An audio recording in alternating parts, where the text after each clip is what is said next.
ಕಾಂಗ್ರೆಸ್ ಪಕ್ಷಕ್ಕೆ ವೋಟ್ ಬೀಳೋದಿಲ್ಲ ಅಂತ ಹೇಳಿದ್ರೆ, ಗ್ಯಾರಂಟಿ ಯೋಜನೆಗಳು ಬೇಡ ಅಂತ ಹೇಳಿದ್ರೆ SAF ನಮಗೆ ನೀವು ಯಾಕೆ ಕೊಟ್ಟಿದ್ದೀರಿ ಅನ್ನೋದಕ್ಕೆ ಉತ್ತರ ನೀಡಿ. SAF ಸ್ಥಾಪನೆಯಾದ ಸುಮಾರು 15-20 ದಿನದಲ್ಲಿಯೇ ಬುರುಡೆ ಗ್ಯಾಂಗ್ ಕರಾವಳಿಗೆ ಬಂದಿದೆ, ಧರ್ಮಸ್ಥಳಕ್ಕೆ ಬಂದಿದೆ.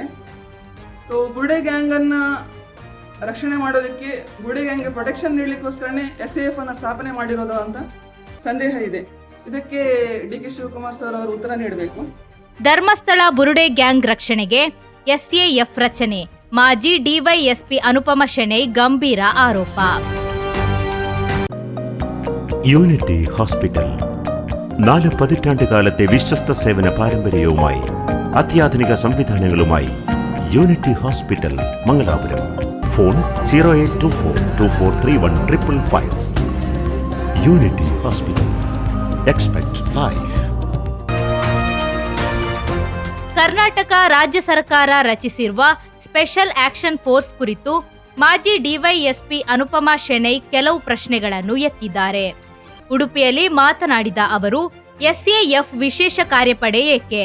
ಈ ವಿಶೇಷ ಪೊಲೀಸ್ ಕಾರ್ಯಪಡೆಗೆ ಕಾನೂನಿನಲ್ಲಿ ಯಾವ ಮಾನ್ಯತೆ ಇದೆ ಎಂದು ಮುಖ್ಯಮಂತ್ರಿ DK ಶಿವಕುಮಾರ್ ಅವರನ್ನು ಪ್ರಶ್ನಿಸಿದರು. ಕಳೆದ ವರ್ಷದ ಜೂನ್ ತಿಂಗಳಲ್ಲಿ ಸರ್ಕಾರ ಸ್ಪೆಷಲ್ ಆಕ್ಷನ್ ಫೋರ್ಸ್ ಅನ್ನು ರಚಿಸಿತ್ತು. ನಕ್ಸಲ್ ನಿಗ್ರಹಕ್ಕಾಗಿ ಕಾರ್ಯನಿರ್ವಹಿಸುತ್ತಿದ್ದ ANF ಅಗತ್ಯವಿಲ್ಲ ಎಂದು ಹೇಳಿ ಅದರ ಸಿಬ್ಬಂದಿಯನ್ನು ಕಡಿತಗೊಳಿಸಿ SAF ರಚಿಸಲಾಗಿತ್ತು. ಉಡುಪಿ, ದಕ್ಷಿಣ ಕನ್ನಡ ಹಾಗೂ ಶಿವಮೊಗ್ಗ ಜಿಲ್ಲೆಗಳಲ್ಲಿ SAF ಅನ್ನು ನಿಯೋಜಿಸಲಾಗಿತ್ತು. SAF ಸ್ಥಾಪನೆಯಾದ ಕೇವಲ 20 ದಿನಗಳಲ್ಲಿ ಚೆನ್ನಯ್ಯನನ್ನು ಬಂಧಿಸಲಾಗಿತ್ತು. ಬುರುಡೆ ಗ್ಯಾಂಗ್ಗೆ ವಿಶೇಷ ರಕ್ಷಣೆ ನೀಡಲು SAF ಸ್ಥಾಪಿಸಲಾಗಿತ್ತೆ ಎಂದು ಅವರು ಪ್ರಶ್ನಿಸಿದ್ದಾರೆ. ಈ ವಿಶೇಷ ಕಾರ್ಯಪಡೆಯನ್ನು ಬಿಳಿ ಆನೆಯಂತೆ ನಿರ್ವಹಿಸುವ ಬದಲು ರದ್ದುಪಡಿಸಿ ಅದರ ಅನುದಾನವನ್ನು ಸರ್ಕಾರದ ಯೋಜನೆಗಳಿಗೆ ಬಳಸಬೇಕು ಎಂದು ಅನುಪಮ ಶೆಣೈ ಸರ್ಕಾರವನ್ನು ಆಗ್ರಹಿಸಿದರು.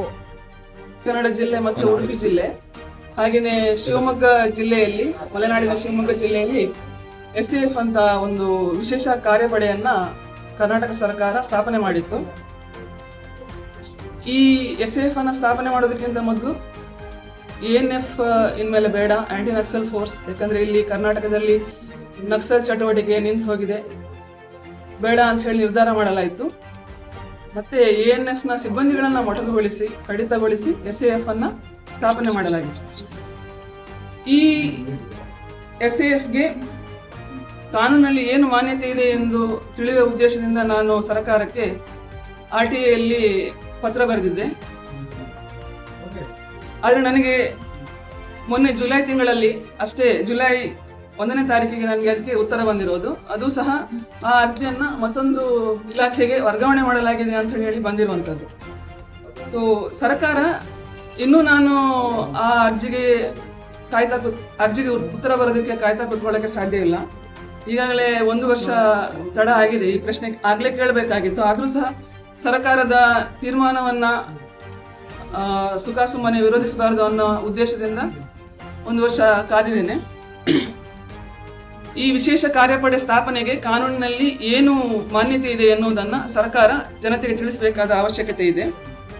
ಈ ಹಿಂದೆ ಉಪಮುಖ್ಯಮಂತ್ರಿ ಆಗಿದ್ದ ಮತ್ತು ಈಗ ಮುಖ್ಯಮಂತ್ರಿ ಆಗಿರುವ ಶ್ರೀ DK ಶಿವಕುಮಾರ್ ಸರ್ ಅವರು ಕರಾವಳಿಯ ಜನತೆಯನ್ನು ಉದ್ದೇಶಿಸಿ, ಇಲ್ಲಿ ಕಾಂಗ್ರೆಸ್ಸಿಗೆ ಜನರು ವೋಟ್ ಹಾಕೋದಿಲ್ಲ, ಕರಾವಳಿಯ ಜನತೆ, ಇವರಿಗೆ ಗ್ಯಾರಂಟಿ ಯೋಜನೆಗಳು ಯಾಕೆ ಬೇಕು ಅನ್ನುವ ರೀತಿಯ ಮಾತುಗಳನ್ನು ಆಡಿದ್ರು.